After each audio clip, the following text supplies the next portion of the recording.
SCD fast service ని ప్రారంభించినాము అని తెలుపుచున్నాము. మా వద్ద అన్ని శుభకార్యములకు మీరు ఇచ్చే గిఫ్ట్స్ పై మీరు కోరుకున్న ఫోటోస్ ను ప్రింట్ చేసి ఇవ్వబడును. Mugs, radium mugs, magic, hard mugs, T shirts, water bottle, photo frames, pillows, key chains, caps పై కేవలం 10 నిమిషాలలో మీరు కోరిన ఫోటోలను ప్రింట్ చేసి ఇవ్వబడును. మా address SCD computers, Podili road, Darsi. రాష్ట్ర ప్రజలపై పడిన విద్యుత్ ఛార్జీల భారానికి కారణం వైఎస్ఆర్ కాంగ్రెస్ పార్టీ పాలనలో జరిగిన అవినీతేనని తెలుగుదేశం పార్టీ దర్శి నియోజకవర్గ ఇన్ఛార్జి డాక్టర్ గుట్టిపాటి లక్ష్మి విమర్శించారు. జగన్ పాలనలో ట్రూఅప్ ఛార్జీల పేరుతో ప్రజలపై అదనపు భారాలు మోపి నేడు ఛార్జీలు తగ్గించాలని ధర్నాలు చేయడం విడ్డూరంగా ఉందని విమర్శించారు. శనివారం ఆమె మీడియా సమావేశంలో మాట్లాడారు. కరెంటు కొని ఆ నష్టాన్నంతా, ఆ భారాన్నంతా కూడా ప్రజల మీద వేశారు. అది ప్రజలు ఎవరు మర్చిపోలేదు.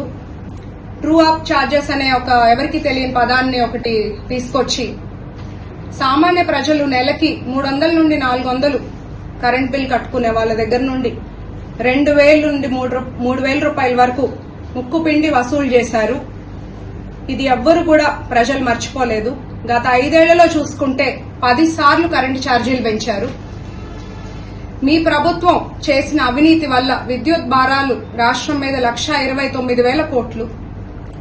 అంతకుముందు 2014లో చంద్రబాబు నాయుడు గారు అధికారంలోకి వచ్చినప్పుడు 22.5 మిలియన్ యూనిట్ల విద్యుత్ లోటు ఉన్నాము.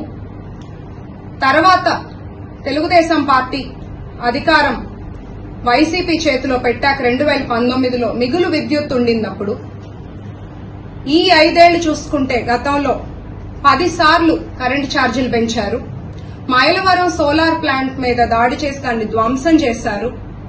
చట్టవిరుద్దంగా పీపీఎల్ను రద్దు చేయడం వల్ల 7,500 మెగావాట్లు తక్కువ రేటుకి మనం వచ్చే విద్యుత్ ఉత్పత్తిని కోల్పోవడం జరిగింది. అదే వాళ్ళని మనం ప్రోత్సహించుంటే ఇప్పుడు మరో 10,000 మెగావాట్లు మనకి అదనంగా విద్యుత్ ఉత్పత్తి ఉండేది.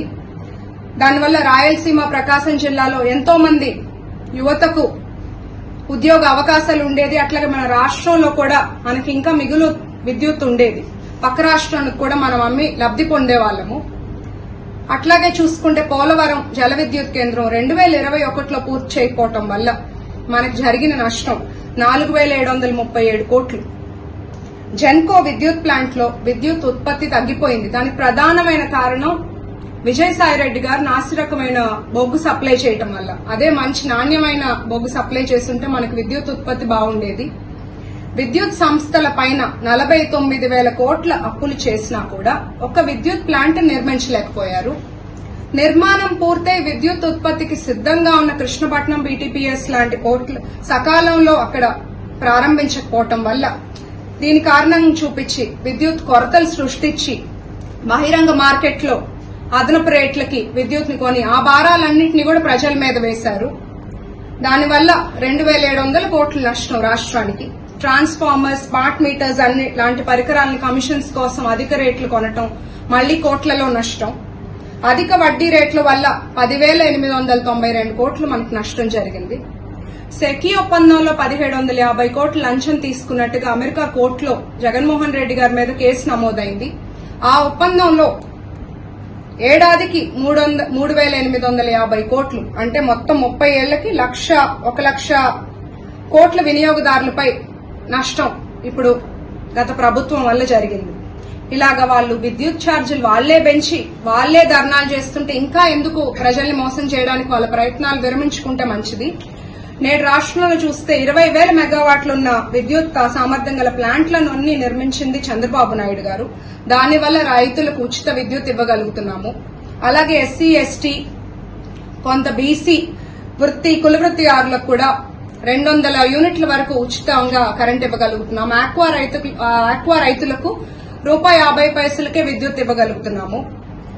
2022 నుండి 2024లో కరెంట్ ఛార్జెస్ పెంచాలని జగన్ ప్రభుత్వం రెగ్యులేటరీ కమిషన్ కి ఒక ప్రతిపాదన పంపించారు. దానికి ఆమోదం రావటం వల్లే ఆ కరెంట్ ఛార్జీలు పెరిగాయి. వాళ్ళు చేసిన పనంతా అన్ని వ్యవస్థల్ని నిర్వీర్యం చేయటం. మా కూటమి ప్రభుత్వం అధికారంలోకి వచ్చాక మా ముఖ్యమంత్రి వాళ్ళు like, share, subscribe, and get notification.